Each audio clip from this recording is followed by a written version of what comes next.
Bonsoir chers tous, vous n'êtes pas sans connaître que souscrire à une assurance, c'est faire preuve de responsabilité en anticipant donc sur les éventuels problèmes auxquels on pourrait faire face. Mesdames et messieurs, là où il y a le problème, c'est quand on veut se faire rembourser, que les procédures deviennent longues. Et quand les procédures sont longues pour se faire rembourser, c'est qu'il y a problème. Et quand il y a problème, qu'est-ce qu'on fait? On fait le tour de la question et on se parle sans faux fuyant. Crevons donc l'abcès après cet élément que je vous conseille de suivre avec un intérêt particulier.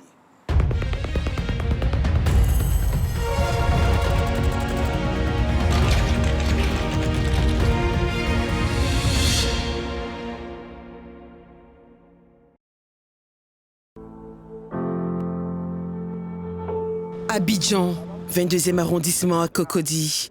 Yves la quarantaine est un fonctionnaire de l'État, fan de nouvelles technologies. Chaque année, pendant 15 ans, il a épargné 10 000 francs par mois en vue de sa retraite. Alors qu'il décide de ne plus reconduire son contrat auprès de son assureur et souhaite percevoir sa cagnotte, il se trouve confronté à des blocages. Durant 15 ans, les états que j'ai eus, chaque fois, il y avait ce qu'on appelle les impayés. Et je vais vous montrer, par exemple, voici une situation de mes cotisations au 30 juin 2014. Au 30 juin 2014, on fait une situation des cotisations. Et après, on prend un bic, un marqueur, et on me met mois impayé. Ouais, c'est ça qui est là. Donc, 1 mois, 2 mois, 3 mois d'impayés sur cette fiche. 3 mois d'impayés relevés. Et on me brandit ça. Je ne suis pas responsable des impayés. Tout est à la charge de la banque et de l'assureur. C'est eux qui doivent faire le prélèvement automatiquement à chaque virement. Donc, moi, les impayés ne sont pas de mon fait. Et donc, je pense que s'il y a des impayés, c'est eux qui n'ont pas fait leur travail dans le temps. Comment s'y retrouver dans des procédures de remboursement parfois si complexes? Pourquoi les délais sont si longs? 7 ans de relance et de courrier sans réponse, il va faire preuve d'opiniâtreté pour toucher ce qui lui est dû. Mais au moment du remboursement, le compte n'y est pas. Après 15 ans de cotisation, je devais me retrouver à près de 2 millions par là. Et après le virement, je constate que je n'ai même pas eu 1 million, après 15 ans de cotisation. Vous avez eu combien? J'ai eu 600 et quelques mille. En clair, l'assurance sous toutes ses formes lui a laissé un goût amer. Les conditions générales de vente, les contrats qu'on nous présente, le plus souvent, il y a des thèmes techniques que nous ne maîtrisons pas. Parce qu'on n'a pas de conseiller en la matière. C'est compliqué. On nous écrit des clauses, il y a des clauses cachées. Souvent, c'est quand vous êtes au terme du contrat qu'on vient vous montrer une petite phrase. Vous dites, vous n'avez pas lu ça. Mais tu aurais dû me montrer ça dès le début. Mais comme ça ne t'arrange pas, tu attends au terme du contrat pour me montrer la clause qui me condamne. Aujourd'hui, les tensions observées entre compagnies d'assurance et leurs souscripteurs se traduisent par réclamation, contestation, médiation. Le champ lexical pour décrire ces situations de plus en plus fâcheuses est large. Comment les souscripteurs en sont-ils venus à vivre le processus d'indemnisation comme un casse-tête à cause des clauses floues ou la méconnaissance du contactant de ses engagements? Assurance vie, assurance santé, assurance retraite, assurance multirisque ou encore assurance auto, de nombreux assurés s'engagent dans un véritable parcours du combattant pour obtenir une indemnisation qui parfois ne couvre pas leurs dépenses. À d'autres, on oppose des spécificités techniques qui complexifient leur démarche. Des rapports d'expertise qui remettent en cause le montant réel du préjudice. Des assureurs qui proposent des indemnisations inférieures à ce qu'espérait le souscripteur. Des dossiers qui traînent pendant des mois et des décisions de remboursement en suspens. Aujourd'hui, ils sont nombreux à avoir une perception négative de l'assurance. Mais en fait, c'est dès le début, lors de la souscription de son contrat d'assurance, qu'il faut être très vigilant. Car au cœur de ces contrats, il y a des clauses qui sont la clé de tout.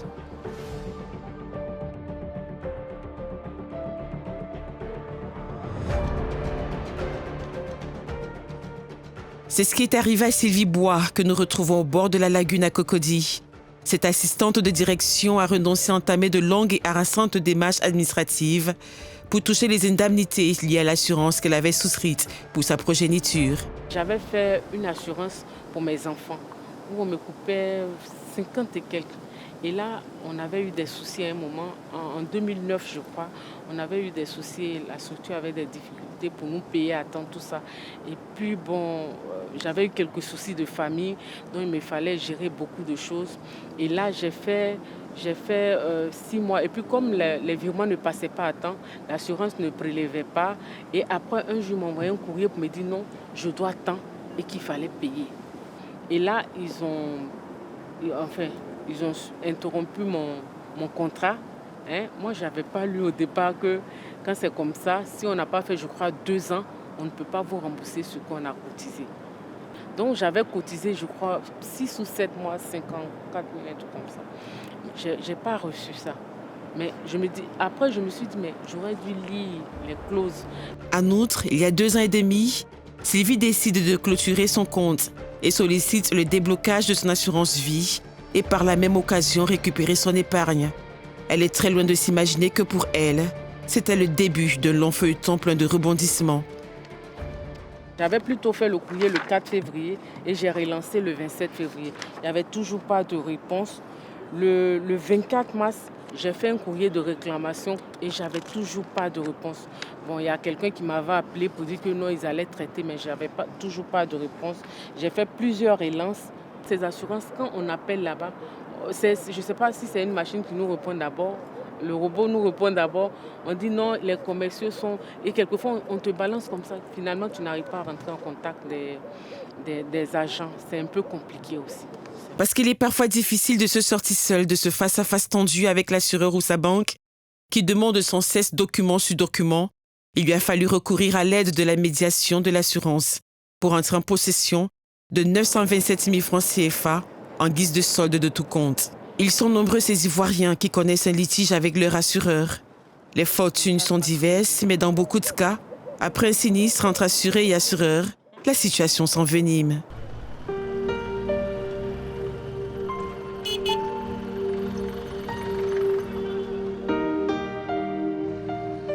Dans le centre-ville de Dabo, à quelques kilomètres d'Abidjan, c'est ici qu'Adamou Zarma a passé toute sa vie.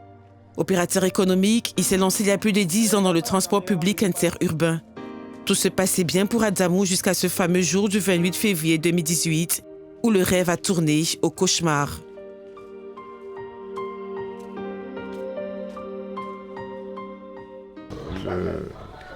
Comme je ne pouvais pas rouler seul le véhicule, j'ai embauché un chauffeur. Alors, le jour-là, c'est un week-end.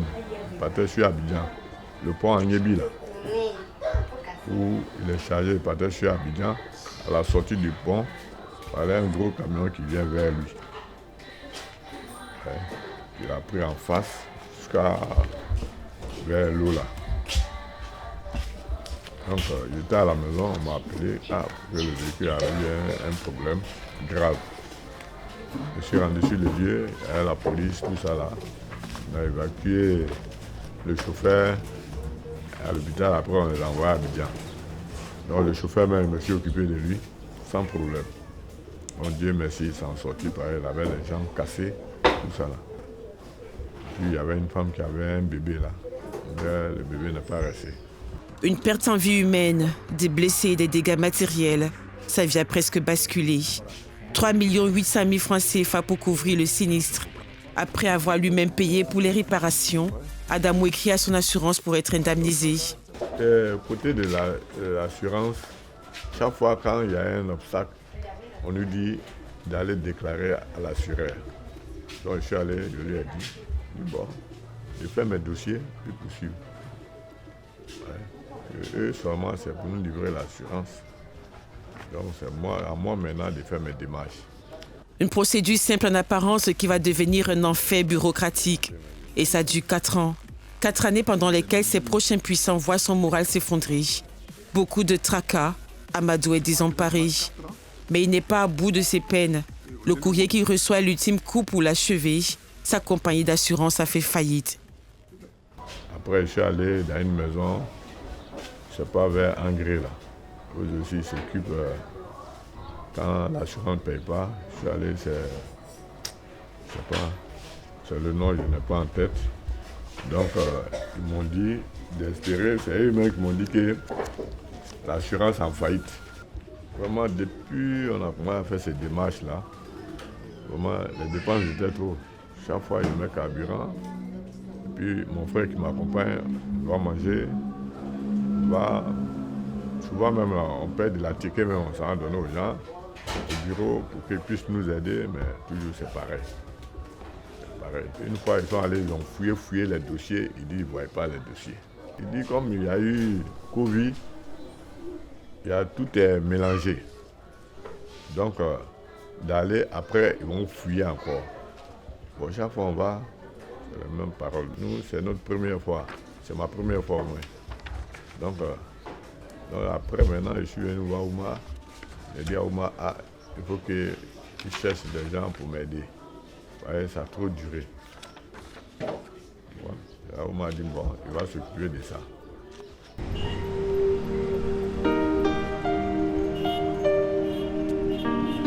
C'est lui, Oumar. Oumar Saleh défend les consommateurs de Dabou dans la région des Grands Ponts. Après avoir multiplié les coups de fil et les courriers pour faire avancer le dossier d'Adzamou, il fait depuis 4 ans des allées-venues entre Dabou et le centre administratif d'Abidjan. C'est depuis, je pense, mai 2018 que M. Adamou m'a remis le dossier. Et à la suite de cela, on a saisi la compagnie d'assurance qui est Atlas. Et ils nous ont dit qu'ils allaient nous donner rendez-vous 1 mois après, c'est-à-dire qu'en juillet. Mais juillet, ça n'a pas été fait. Moi, nous sommes entrés en contact avec eux, ils nous ont dit de venir. Chaque fois, on se déplace de Dabou pour venir à Abidjan. Vraiment, je pense que tous les recours ont été, toutes les voies de recours ont été épuisées. On nous tourne en bourrique depuis combien d'années? Or, tous les éléments sont complets. L'expertise, il n'y a pas de doute au niveau de l'expertise. Donc je pense que c'est une question de mauvaise foi au niveau des assurances. Toutes les voies ont été épuisées. La preuve en est qu'on dit que la maison Atlas a été fermée. Donc je ne vois pas de voie de recours à part la médiation des assurances. C'est ce que je pense quoi. Après s'être heurté plusieurs fois à des échecs, et parce que le mode de règlement par le tribunal laisse parfois un goût amer, Oumar a décidé de faire appel à un médiateur, un négociateur professionnel. Son sauveur s'appelle Ernest Assamoah. Pour aider les assurés à se retrouver dans ce qui peut être perçu comme une jungle, ce spécialiste du droit des assurances propose ses services à travers la médiation de l'assurance. Son métier consiste à assister les particuliers dans leurs démarches, à régler les litiges à l'amiable avec les compagnies d'assurance et à faciliter autant que faire se peut le paiement d'indemnisation. La saisine du médiateur, gratuite et sans rendez-vous, doit être accompagnée de documents clairs et lisibles. Allô? Bonjour, monsieur. Bonjour, madame. C'est le médiateur de l'assurance. Bonjour, monsieur le médiateur. Comment allez-vous? Je vais bien, merci. Et vous-même? Ça va. Je suis en train d'examiner votre dossier. D'accord. Et je relève que vous ne m'avez pas transmis les conditions générales et les conditions particulières. D'accord. Si je peux les avoir vraiment rapidement pour examiner le dossier. Je peux vous envoyer ça par mail ou préférez ça physiquement? Non, par mail. D'accord. Ensuite, il faudra joindre également les échanges avec votre assureur. D'accord. Notamment le courrier dans lequel il a rejeté votre réclamation. D'accord. Pour que je puisse regarder pour que je puisse voir si les arguments évoqués sont bien contractuels ou élèvent de dispositions d'ordre public. J'ai échangé donc avec une victime, on va dire ça comme ça, une victime donc d'un contrat d'assurance automobile qui donc ne m'a pas transmis un certain nombre de documents dont j'avais besoin pour examiner correctement son dossier et mettre en place donc la solution amiable que je vais lui soumettre à elle et à son assureur. Et donc il s'agit d'un sinistre qui est peut-être automobile mais qui est un peu compliqué parce que ça implique plusieurs véhicules. Le même dossier qu'elle a transmis donc à son assureur, ici elle va transmettre une copie donc, du constat, une copie du rapport d'expertise et une copie donc, de la facture des réparations.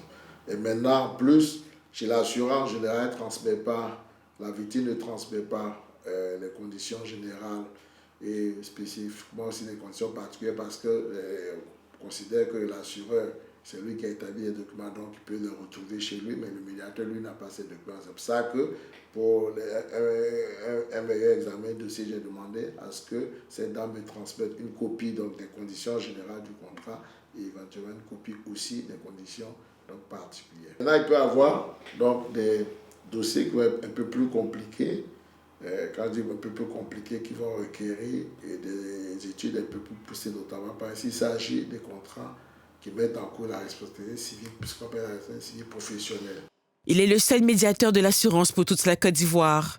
Depuis la mise sur pied de la médiation en 2019, selon lui, il aurait reçu au 31 décembre 2021 165 saisines formelles, dont 120 étaient de sa compétence.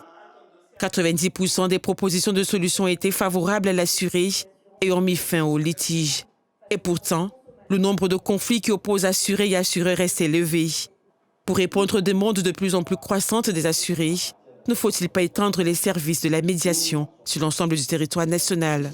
La mise en place du médiateur, on a opté pour un médiateur unique, aussi bien donc compétent aussi bien pour les dossiers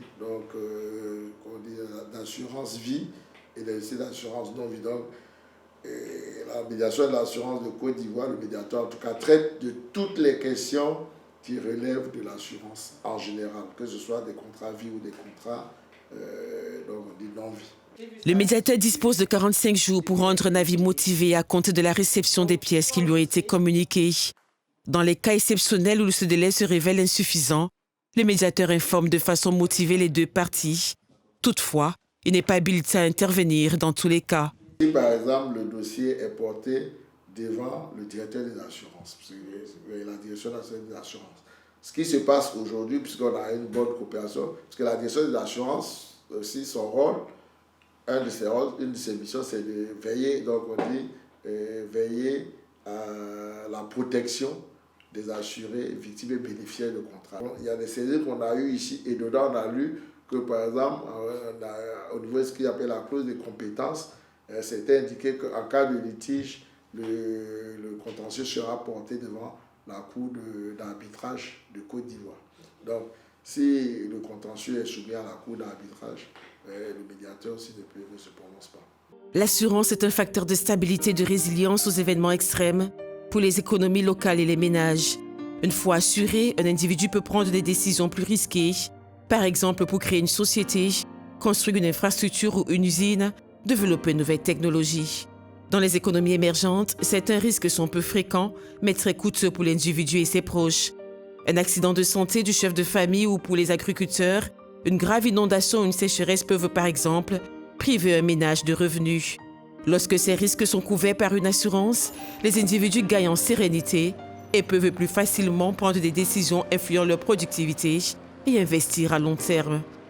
Aussi, l'assurance rétablit une forme d'égalité entre assurés. Après avoir payé une prime, ce qui importe, c'est le risque auquel l'individu fait face et non pas ses revenus, son éducation ou son statut social. Alors comment défendre ses intérêts face à des entreprises puissantes et froides à toutes émotions? Les compagnies d'assurance font partie d'un secteur d'activité très réglementé et pour se défendre, elles font du lobbying auprès des pouvoirs publics, garantissant ainsi certains de leurs intérêts. Les compagnies d'assurance bénéficieraient-elles d'une trop grande protection du Code CIMA? Mamadou Koné, qui préside l'association des sociétés d'assurance de Côte d'Ivoire, nous répond. Il est tout à fait normal que l'État intervienne dans la régulation, notamment pour réguler le secteur. Donc l'État donne l'agrément et l'État dit, vous devrez travailler comme ça. Et donc il y a des obligations qui incombent aux compagnies d'assurance. La première obligation, c'est de dire le contrat lui-même. Est-ce qu'en termes d'information, il est clair? Est-ce qu'en termes de garantie, il est clair? Ça, c'est les obligations qui incombent aux compagnies d'assurance. Donc, ce que vous vendez là, vos contrats, est-ce que c'est bien rédigé? Est-ce que c'est compréhensible? Est-ce qu'il y a une vraie garantie derrière? Est-ce que les exclusions sont bien exprimées? Les clauses de déchéance sont bien exprimées? Ainsi de suite, ainsi de suite.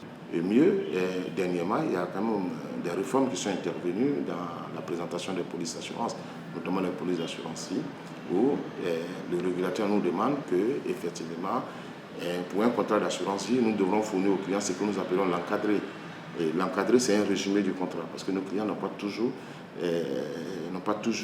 le temps, voire même le courage de lire certaines clauses. Donc la loi nous oblige nous-mêmes à identifier ces clauses les plus importantes et à les mettre dans une demi-page pour permettre au client de prendre sa décision et attirer son attention sur le fait que ce document-là, d'une demi-page ou d'une page maximum, n'est quand même pas le contrat, mais a pour objet d'attirer l'attention du client sur les éléments essentiels dont il a besoin pour prendre sa décision de souscription. Deuxième niveau, l'État dit, écoutez, si vous vendez votre contrat et que vous collectez la prime, pour l'ensemble de vos assurés, voilà comment vous devez gérer ça. Voilà le stock d'argent qui doit rester sous forme de placement, sous forme de DAT, de liquidité, pour atteindre les sinistres, et donc vous n'avez pas le droit de gérer comme vous l'entendez. Problème majeur pour le secteur et notre système de prévoyance, la pénétration de l'assurance reste très faible en Côte d'Ivoire, soit environ 1,3%. Autre réalité, les assureurs mettent parfois du temps à adapter leurs produits et services aux réalités des populations. Et parmi ces produits, l'assurance santé et l'assurance vie sont les plus mal lotis. Les produits et services proposés en Côte d'Ivoire ne sont pas loin de ceux des pays industrialisés, avec des contrats longs et complexes distribués par l'intermédiaire d'agents et de courtiers qui touchent pour la plupart l'élite urbaine. Entre le prix des cotisations et le manque de confiance induit par la complexité des offres et des clauses, que faire? Nous devons continuer à explorer de nouveaux relais de croissance. Et ces nouveaux relais de croissance, ça ne vient que des populations, ça ne viendra que des populations qui n'ont pas d'assurance aujourd'hui. Il faut aller vers ces populations. Pourquoi ces personnes n'ont pas d'assurance? Pourquoi les produits d'assurance ne sont pas accessibles? Il faut se poser les bonnes questions. Quels sont les besoins que nous couvrons? Est-ce que ces besoins sont les mêmes que ceux aujourd'hui qui n'ont pas de police d'assurance? Donc, c'est ainsi que, depuis quelques années, il y a eu ce concept-là qui a été mis en place, qui est le concept de la micro-assurance. C'est-à-dire que nous avons une catégorie de personnes aujourd'hui pour lesquelles on ne peut pas faire l'assurance de façon classique. On est obligé de faire l'assurance en s'adaptant à ces personnes-là. C'est ainsi que beaucoup de compagnies d'assurance ont développé des programmes de micro-assurance qui consistent à faire des garanties qui soient adaptées aux besoins des populations, mais en même temps avec des primes qui soient adaptées aussi à leurs besoins, à la précarité de leur situation, à leur donner de flexibilité pour payer des primes et faire en sorte que aussi ces personnes-là puissent réintégrer, je dirais, la grande masse des personnes assurables. En offrant de nouvelles solutions de protection formelles et efficaces pour des millions de personnes en Côte d'Ivoire, en éduquant les populations sur les procédures à suivre avant la signature d'un contrat, en allégeant les formalités des documents et en travaillant sur la rapidité des process, la main invisible de l'assurance deviendra certainement plus tangible et moins de personnes crieront « il y a problème ».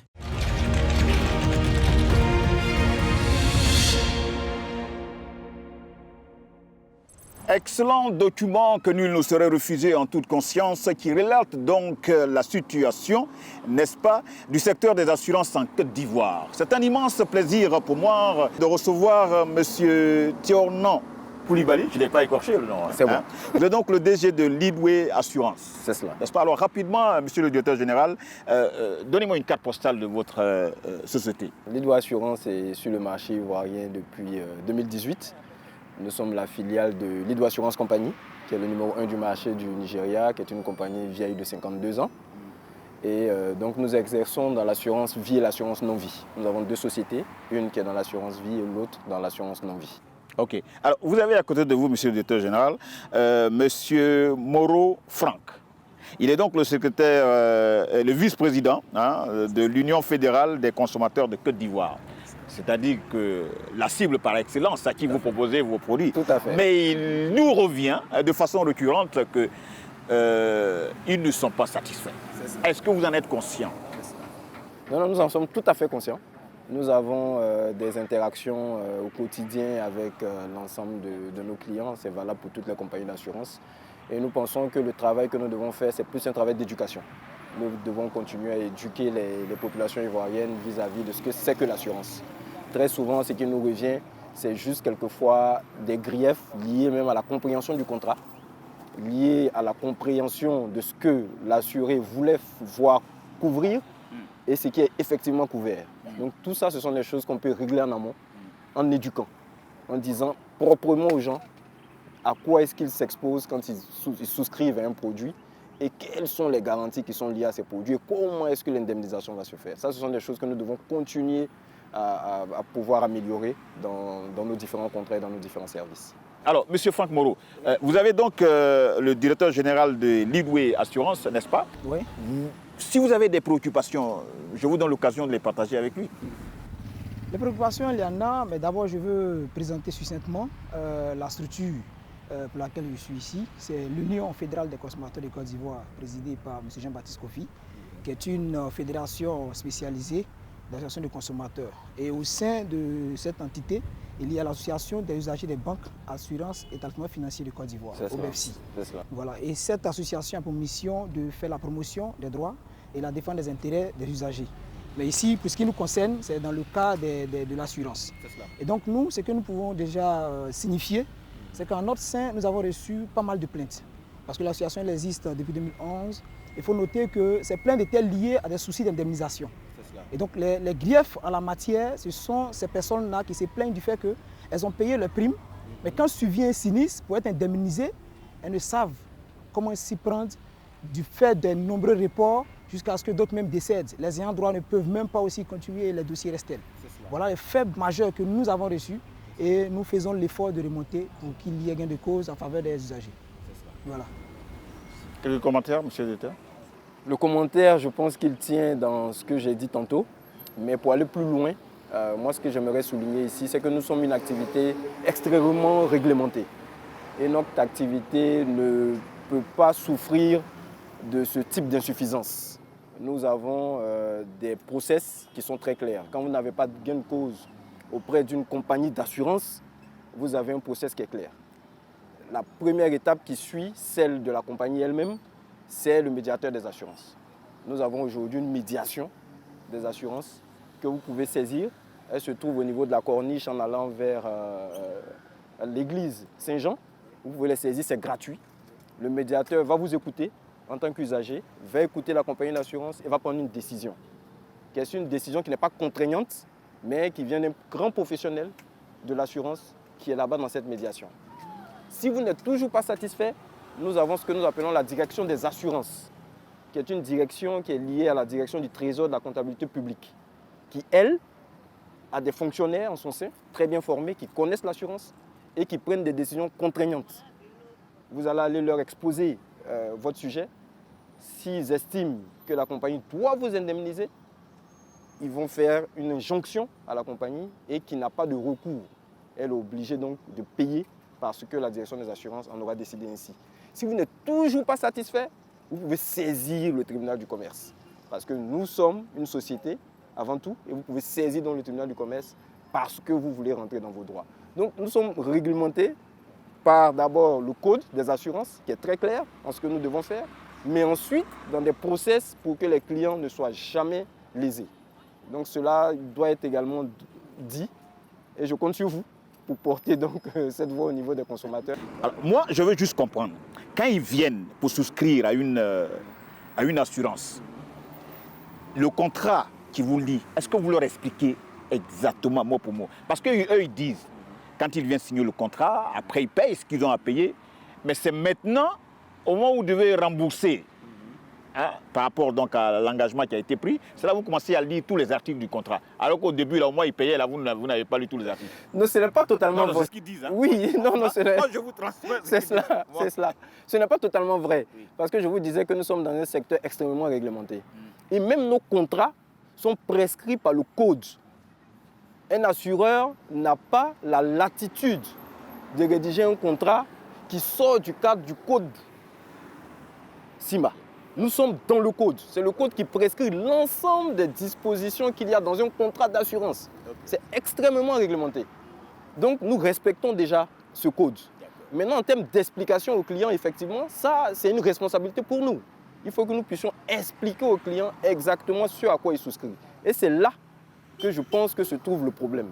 Il faut expliquer aux clients dans le détail là, ce qu'il faut et ce qu'il y a dans le contrat. Ça, c'est vraiment important. Mais très souvent, les gens sont peut-être pressés, ils ont envie juste de prendre l'assurance pour présenter aux policiers pour ce qui concerne l'assurance automobile, par exemple. Mais il faut lire son contrat, il faut savoir exactement ce pourquoi on est couvert. Le DG vient de donner une information capitale. Vous ne pouvez pas vous engager avec quelqu'un sans lire, avec une attention particulière, ce à quoi vous vous engagez. Lisez le contrat. Si vous êtes autant pressé, pourquoi vous ne pas vous faire assister par un juriste qui va vous dire exactement ce à quoi vous vous engagez? C'est important parce que demain, c'est pour éviter ce que vous vivez en ce moment que vous avez souscrit à cette assurance. Permettez donc à l'assurance de pouvoir faire face aux différents engagements qu'elle a pris avec vous. Ah, Monsieur Franck. Oui, en fait, moi j'ai... Il y a beaucoup de choses qui ont été dites. Hein? Oui, effectivement, j'ai une préoccupation à l'endroit du DG parce que ce sont des remarques qui nous reviennent, voilà, de la part de nos usagers. La plupart du temps, quand eux-mêmes ils prennent l'initiative, avant de venir à nous, pour qu'on puisse les aider dans la résolution de leurs soucis, le constat qu'ils font, c'est qu'il y a des jours, pour la réception des primes, il n'y a pas de jour de réception. Tout le temps qu'ils arrivent, on peut les recevoir, ils vont payer leurs primes. Mais quand survient le sinistre, il y a des jours indiqués. Il y a d'autres structures qui parlent de mercredi pour peut-être assurance vie, jeudi pour assurance IAD. Donc, ce particulier-là, s'il n'a pas le temps de venir au jour indiqué, vous comprenez qu'il ne peut pas avoir gain de cause. Mais est-ce que dans le code CIMA, il est prévu qu'il y ait des jours répartis pour recevoir un usager qui vient pour une indemnisation? C'est ça, c'est ça. Je pense que c'est une très bonne question, mais je vais vous la retourner. En fait, aujourd'hui, nous sommes une trentaine de compagnies d'assurance sur le marché et nous sommes ce qu'on appelle des sociétés de service. Une société de service, c'est une société qui rend un service à des personnes.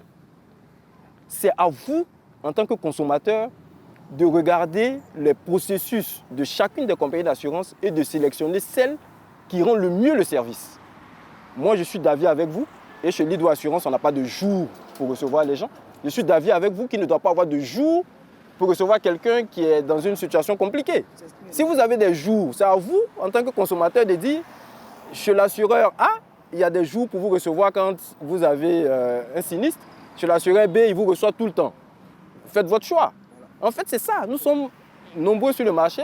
Chacun de nous, j'ai parlé là globalement de ce que nous sommes. Nous ne faisons pas de concurrence sur ça, mais nous sommes en concurrence sur ce qu'il y a comme service. Chez Lido Assurance, nous sommes plutôt dans le digital. Vous pouvez nous contacter par email, par WhatsApp, pour souscrire à des produits, pour payer des sinistres. Vous n'avez pas besoin de vous déplacer. Si vous m'envoyez les éléments probants pour payer votre sinistre, je vous paye votre sinistre, que ce soit sur le compte bancaire, que ce soit sur votre compte mobile money, par tout moyen pour ne pas que vous puissiez vous déplacer. Donc c'est à vous, en tant que consommateur, de faire le tri et de choisir ceux qui vont vous donner le meilleur service. Voilà, le débat continue sur notre plateau. La preuve, je suis heureux de recevoir monsieur... Comment il s'appelle? Aka Christian. Voilà, il nous vient de Djiglo. Monsieur Aka, comment allez-vous? Merci. Nous vous souhaitons au nom de l'équipe de production la bienvenue donc, à l'émission Il y a problème. Hein?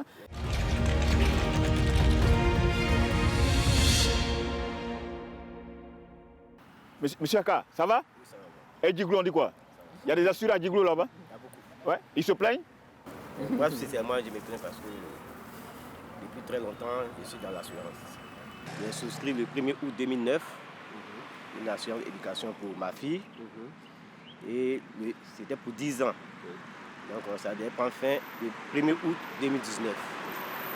Le 1er août 2019, je ne suis pas venu à Abidjan, mais je suis venu en octobre 2019 pour déposer les documents afférents pour que je sois payé. Jusqu'à présent, on ne m'a pas encore satisfait. Oui, monsieur le directeur, je sais que ce n'est pas chez vous qu'il a souscrit, mais vous faites la même activité. Bien sûr. Ça fait 3 ans qu'il n'est pas satisfait. On n'arrive même pas à régler son problème. Bien sûr. Bien sûr, bien sûr. Qu'est-ce qu'il doit faire? Et surtout qu'il est épargné pendant 10 ans. Voilà, il est épargné pendant 10 ans et ça fait 3 ans qu'il n'arrive pas à rentrer dans ses fonds. Pour moi, c'est le cas typique de la personne qui n'est pas informée du processus. Je veux dire, 3 années, il est quasiment au-delà des délais pour pouvoir lui mettre à disposition ses fonds.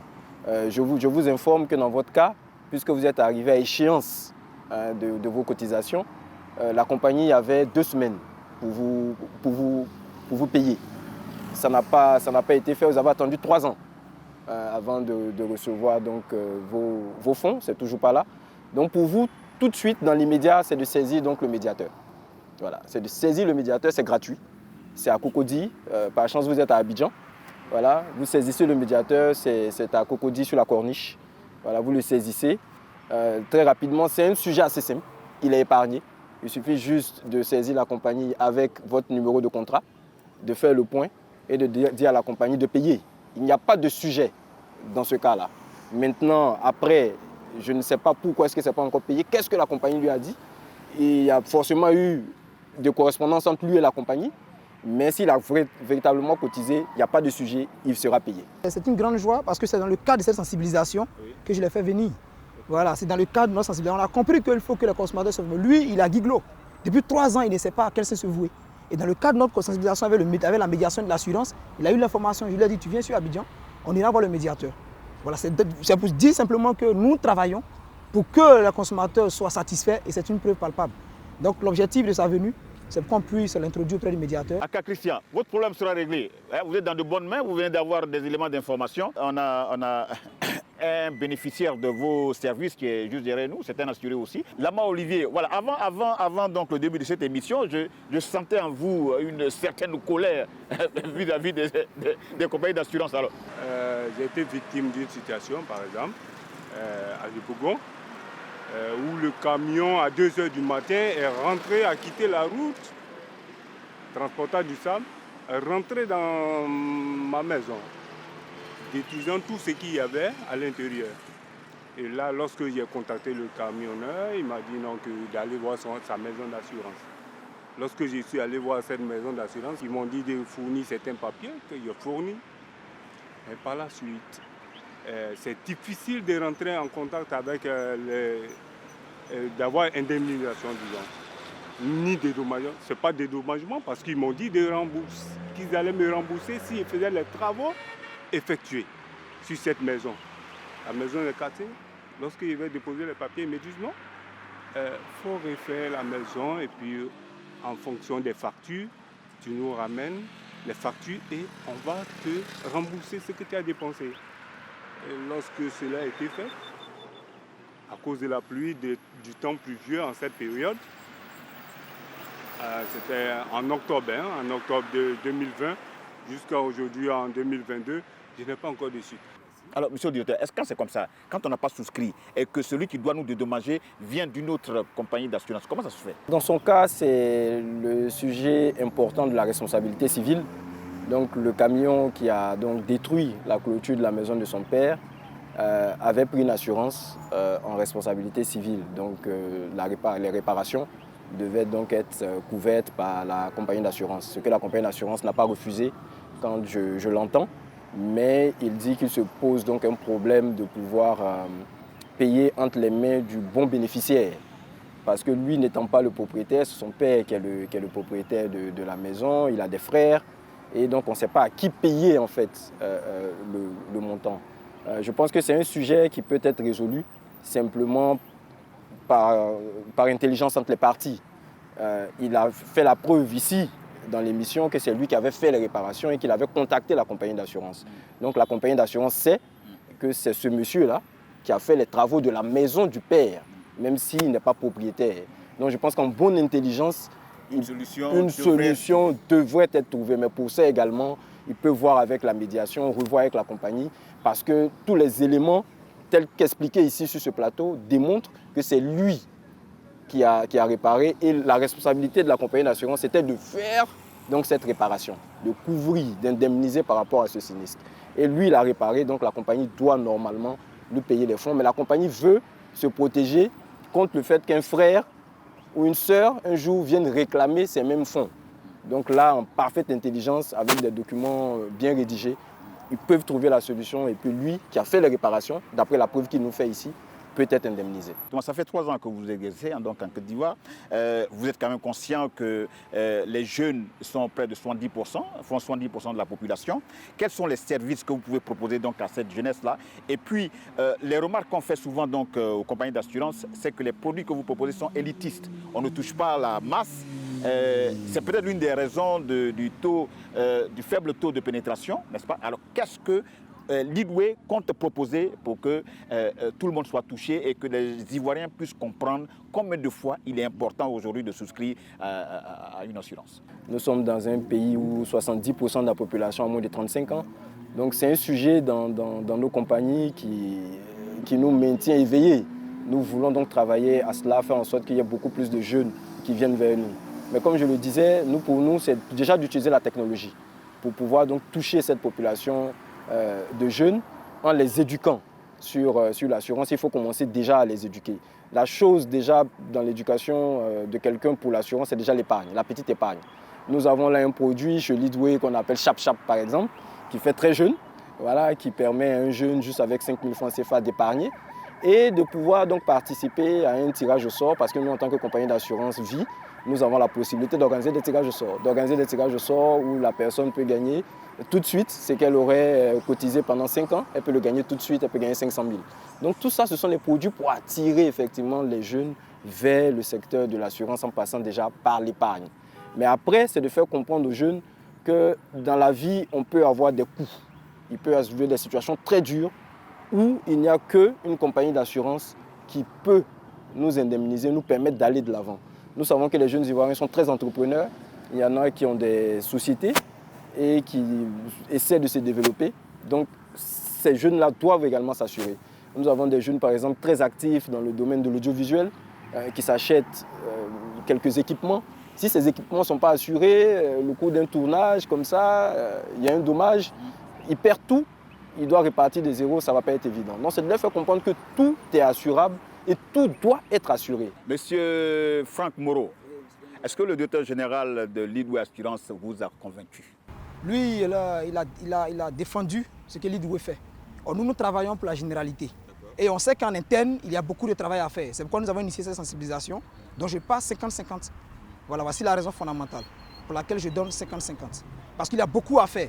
Et aujourd'hui, nous souhaitons que toutes les compagnies d'assurance descendent dans l'arène pour pouvoir parler de leurs produits, pour briser le mur de méfiance qui existe entre les assurés et les assureurs. Et ça, c'est un travail périlleux dont on a besoin de leur rapport. C'est pourquoi je pars d'ici 50-50. Et je crois pour ma part qu'avec le travail qui est en train d'être fait en interne, on arrivera à convaincre plus d'un. Il suffit que la majorité ait confiance, les autres vont suivre. Il y a encore un énorme boulot à faire et nous suivons tous. Je voudrais regarder cette caméra et demander à Fanta, demander à Marie-Paul, demander à Aïcha, demander à Cécile, demander à Conan, que chaque fois que vous me verrez, c'est qu'il y a un problème.